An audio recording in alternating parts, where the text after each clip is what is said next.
Welcome to the Making of Me podcast, where we explore the defining moment that shape extraordinary people into who they have become. Our today's guest is Christabel, a corporate executive coach, speaker, founder of Clarifying with Clarity with Krista, and co-owner of the Yoga and Wellness Studio. Built her career from music teacher to non-profit and government work to executive leadership in tech. And somewhere along the way, a trusted yoga teacher pulled her aside after class and said something in a brief conversation that changed the trajectory of everything. Krista, it's a pleasure and honor to have you on the show. Thank you. I'm excited to chat today.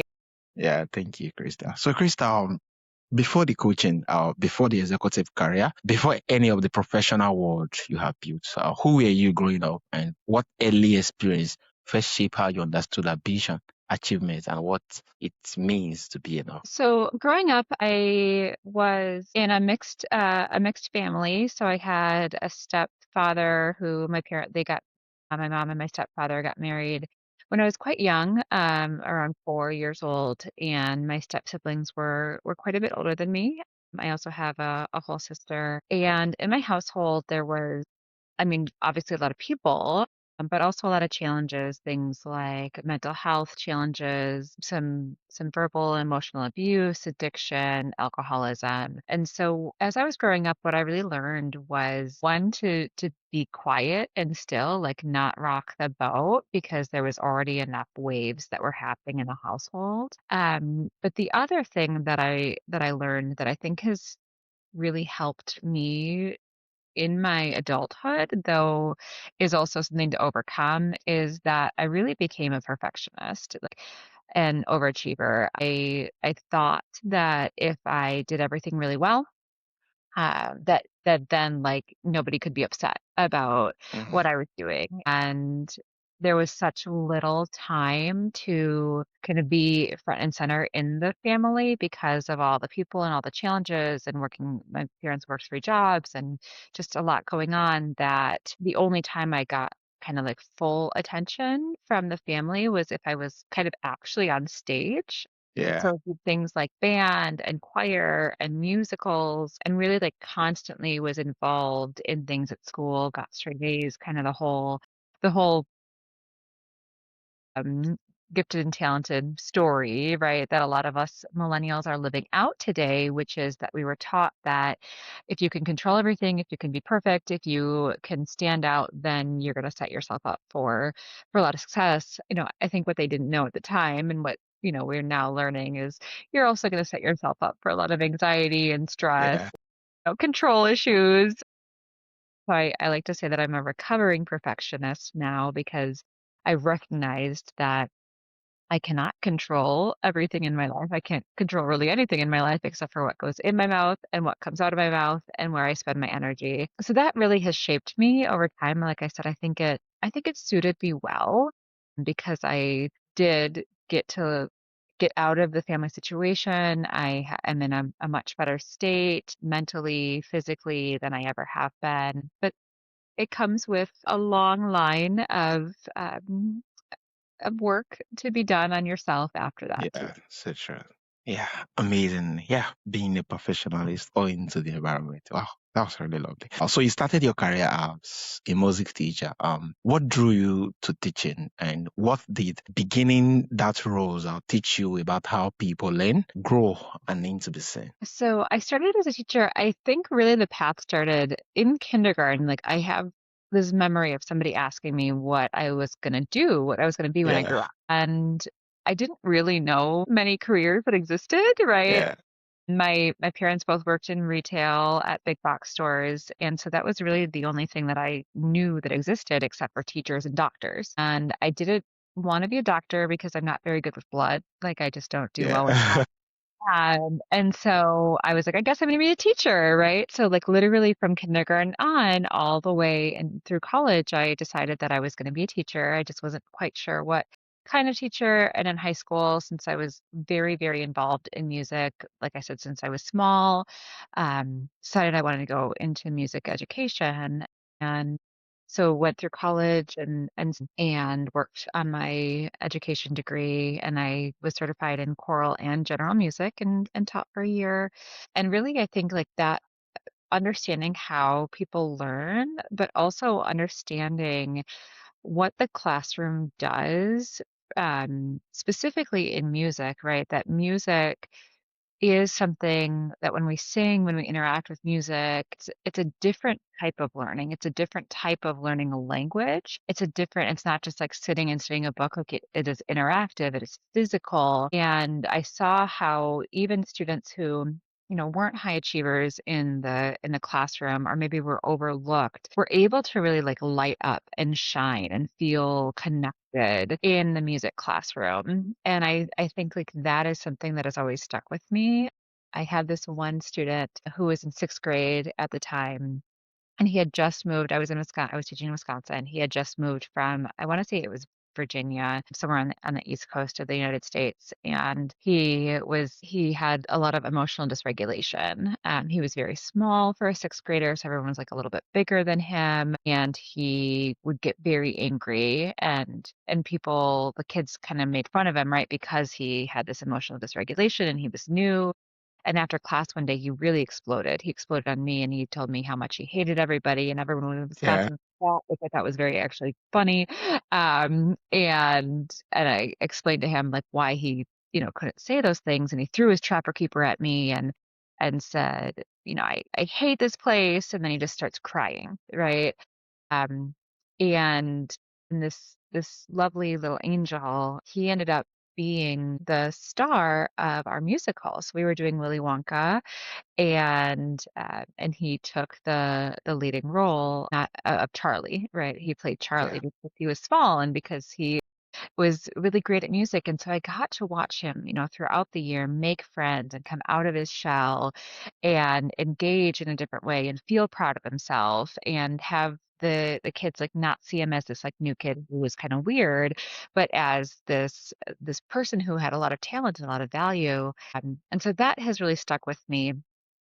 And I think the other thing is that as an adult in corporate life now, as a leader, as a coach, the ability to understand how people learn and that there is not just one learning style that you have to kind of try different things with people and see what resonates. Maybe some people are really good visually and other people need more kinesthetic, like physical motion in order to engage. Some people are really good at listening, but they don't have good reading comprehension. And so that has really helped me to make sure that when I'm talking to audiences, that when I'm working with my clients, that we're doing a lot of different things until something sticks so that I can then figure out what is going to work for them because we are not a one size fits all society. We're just not. Yeah. Yeah, we are not just one side. Yeah, peace society.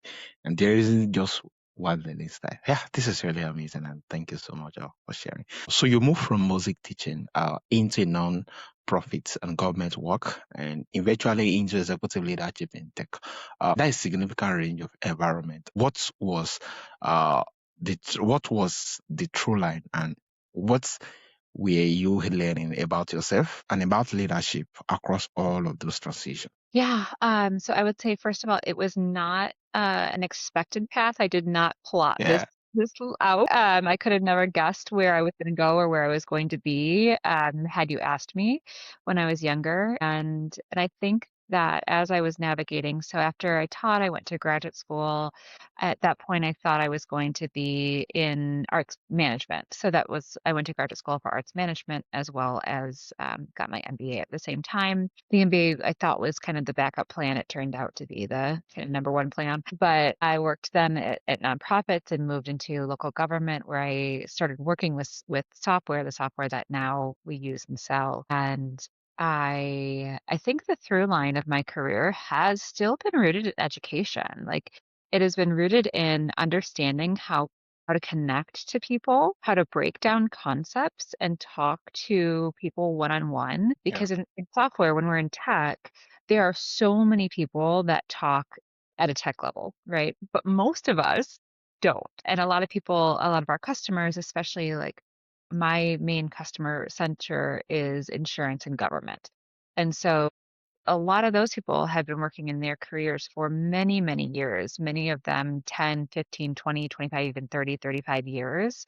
And so they are not necessarily super tech savvy, but they're really good at their job. They understand their industry, and they have a lot of knowledge. So coming in and assuming that they like are going to understand everything that you're talking about from a tech perspective is not a good assumption, right? And so a Yeah. lot of my counterparts in tech are going to talk at a high level about things that don't matter to these people, right? And so what I learned as I was working with them was that I have a skill of breaking down concepts and like listening to Mm. conversations and noticing what's not being said, how people are maybe missing each other in conversations and dialogues when they're having maybe even an argument, that I can kind of hear what both sides are saying and realize like, oh, they're not speaking the same language. Like they're not actually talking about the same thing. And that is, I think that piece from education, from being able to like hear and understand and recognize if a student is or is not kind of with me and if I need to shift or adjust my messaging, has really helped me in the corporate space because I listen to clients in a way that I think a lot of people aren't kind of able to do or aren't skilled in doing.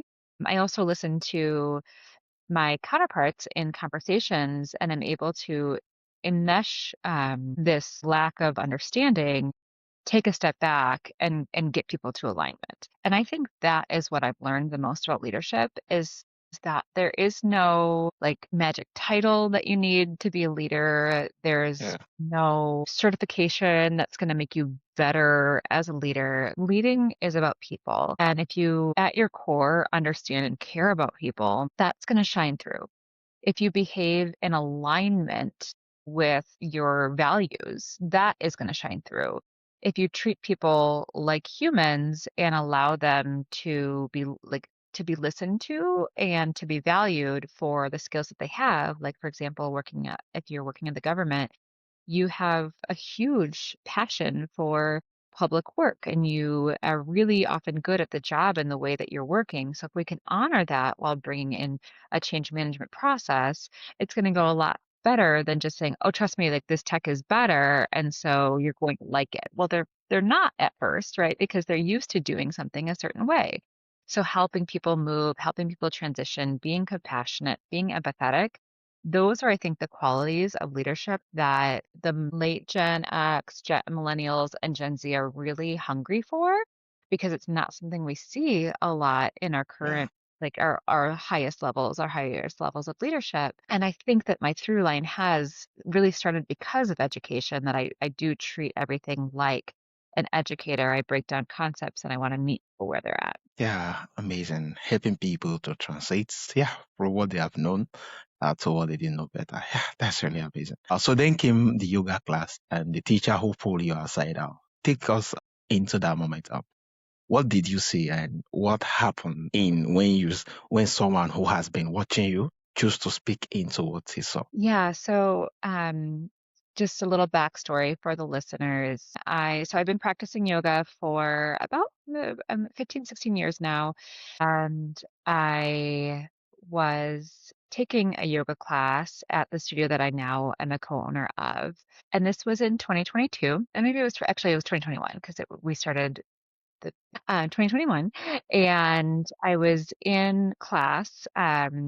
And the studio was about to launch their first yoga teacher training that they had ever done. And the teacher was talking about it after class. And she pulled me aside and said, "Crystal, are you going to take yoga teacher training?" And I said, "No, Mary, I don't think so. Like, I'm really busy and I don't have a yoga body." At the time, I was pretty close to 300 pounds. And so I've been on a health journey kind of up and down and up and down from a weight perspective. And at that time, I was high.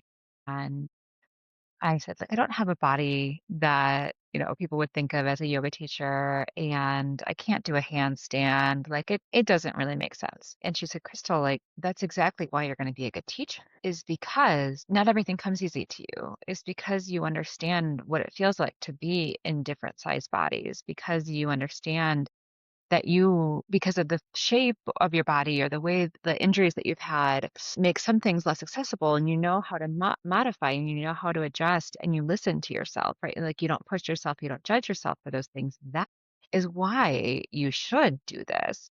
because we need more people in this space who don't look like, Lululemon models, right? We are kind of persisting this idea that yoga is not for every body, but that really is what you believe. And that is why you're going to be a great teacher.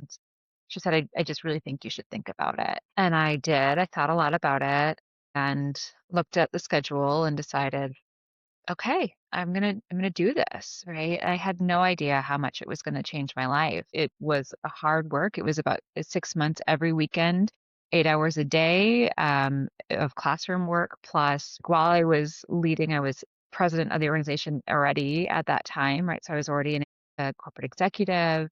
I had plenty going on, and we were kind of just getting out of the COVID phase too. Yeah. I was actually getting married in 2022. So I was planning my wedding at the same time. But it was all worth it to me because I got to learn so much about this area that I'm so passionate about. I got to dig into yoga philosophy and understand how to move and shift my own perceptions and do more self-study. And I've been teaching ever since, and then had the opportunity to buy out two of the owners at the yoga studio and become a co-partner with my business partner. And it's really shifted my community, the way that I lead in corporate America as well, reminding me to be calm, to listen to, that not everything is about me, which is something that really important that we Yeah. learn in yoga. And so I feel so grateful for that moment because it moved from being a hobby or an exercise that I did to something that I feel like defines me as my life as a human and as a purpose in my world. Yeah. Amazing. Thank you so much for sharing. Also, you described the constant feeling that more was required as something you no longer do. You have said flat that we are not doing that anymore. What did it take to actually arrive at that decision rather than just to say it? So I think when you're sitting in experience over time and we're growing as adults, we some of us, right? Some of us just kind of keep going down the track that we know. And we do it not because it's maybe the best thing for us, but because it is what we know, it's what's available, it's what we've seen. And then there are others, and this is kind of the path that I took, which you see the path that's set out for you and you have a shift or maybe multiple shifts in your life when you ask, is this working for me? And if the answer is no, then you start to break down what it would look like to do something different, right? And one of the shifts that I've had where I said, I'm not doing this anymore. I'm not going to live like this anymore, was actually during that yoga teacher training program. And it was a very unexpected moment that we had been learning about the yamas and the niyamas, and that's the first two limbs of yoga, one of which is the very first principle is non-harm, ahimsa. So not causing violence, not causing harm, not just physical, but mental harm, not harm to yourself, not harm to others. And I was playing with my dog at the time, and he was kind of running through the house, and he had this big wappy tail, and his tail hit my full-length mirror that was in the hallway, and it shattered. And so the first moment was panic because I wanted to protect my dog, make sure he didn't step in the glass. The second moment was like, oh, crap, like now I have to go buy a new mirror. And then I asked myself why I felt like I needed to immediately buy a new mirror, like what that mirror was actually doing for me. And really realized that every time I looked in that mirror, I was judging myself and I was looking for places in the mirror that didn't work. Right? Like things that I didn't like about my body. I put on an outfit and not having looked in the mirror felt good in it, and then looked in the mirror and found reasons why the outfit wasn't good. Right? And I was using this tool not as a way to reflect back my person, which is what a mirror really should be doing, right? But I was using this mirror as a form of harm, as a form of judgment of myself.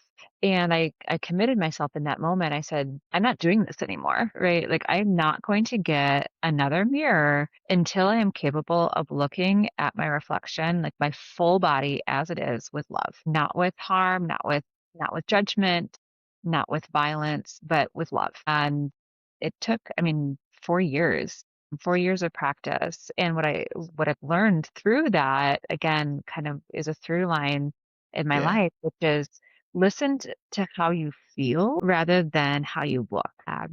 Started wearing clothes that I liked in my body. I wouldn't even sometimes know what my actual outfit looked like because I didn't go and look like I had a face mirror, but not a full length mirror. But if I felt good in those clothes, I showed up with more confidence. When I felt good energetically, I was more like would attract better things, right? I would have a better day. And all of this is so connected to what I bring to work and leadership now of like, it doesn't matter. Everything can look perfect from the outside. But when you ask yourself, what are you doing with that reflection? Right? Like, even if it looks great to somebody else, does it feel good inside? What is the internal dialogue that's happening? What is your energy like inside? And what is your mindset? And even if something is perfectly aligned, right? Because as a recovering perfectionist, as an overachiever, you could look at me and think like, wow, she has it all together. But some days I feel like a Yeah. total disaster, right? And it's because like the energy isn't aligned and we have to work to figure out and to ask ourselves, what are we doing that we don't want to do anymore? What are we doing that's not working? And then be brave enough to just start working on that rather than accepting the reality as it is today, because Yeah. everything is changeable. Everything can be adjusted, but you have to do that thing. You have to want it enough to be willing to shift it. Yeah. Amazing. Everything is workable. Yes, everything can be changed. And yeah, look at how you feel other than how you actually more like look. Yeah, this is really amazing. So you help people go from overwhelmed to align, or from too many ideas and too many priority to clear executable actions. What is actually happening in a person when they are stuck in the overwhelmed state, and why those are working harder almost never solve it? So I think what happens when we're overwhelmed is that we are treating everything in our lives with equal amounts of energy, as though Mm, everything that's on our to-do list has the same value, requires the same energy, and is actually that like worthy of our time. And I also think that we have these like emotional support to-do lists. Right, like that we are writing down and perfecting our to-do list because it makes us feel good to see what's on the to-do list without recognizing that some of those actions are getting on the to-do list over and over and over, and we're not taking steps to clear it out. And as humans, we run on hormones, right? Like that is what's in our body. And so every time you check something off of your to-do list, we get these endorphins, we get a dopamine hit. But when we have something that's repeatedly on our to-do list, it actually is causing underlying stress. So when we're looking at everything that's in our world and saying like, oh my gosh, there's so much to do. Like I feel so overwhelmed. I don't have the time. I have to do this and this and this, and I have 18 unread emails, and I have, that's not very many for me, honestly, yeah. anymore, and 10 unread text messages, and I need to go do this thing with my child, and like if I want to get ahead I need to post this on social. Like there's so many expectations that it can be overwhelming if you treat it like everything is equal. If you treat it like the energy that you're going to expend is valuable, and so you need to pick the right things in order to work on and let other things fall, right? Not everything is a priority Yeah. and not everything deserves your time and energy.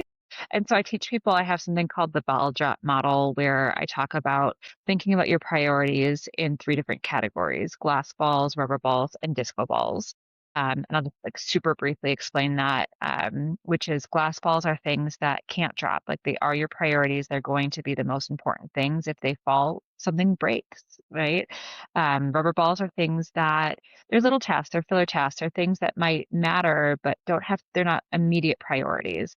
They can fall, they'll bounce, somebody else could pick them up, or you can hand them off to somebody, or you could pick them up later. And then disco balls are shiny, right? They're fun Yeah. and distracting and not at all important, but they bring you away from the glass balls. And so I try to teach my clients and people at work, like, let's look and see what really deserves your energy, what is going to shatter if you don't focus on it, And let's spend the energy there because not everything holds the same value energetically or from a forward motion perspective, from an entrepreneurial perspective, from a true like money perspective. And looking at your plate, not treating your to-do list like an equal opportunity employer, Yeah. but allowing yourself to really be concerted and make a solid decision around how you are going to act and what you are going to do and what you're going to let go. Yeah, amazing, amazing. I think this just really lovely, especially how you just make reference of overwhelm come from the fact that we are treating everything in our life, yeah, with the same energy. And you just get into kind of a classify it into that out of the glass ball or the rubber ball and that of the disco ball in the order of importance and the fact that, yeah, which of them is going to shatter now if we didn't actually get to take care of it.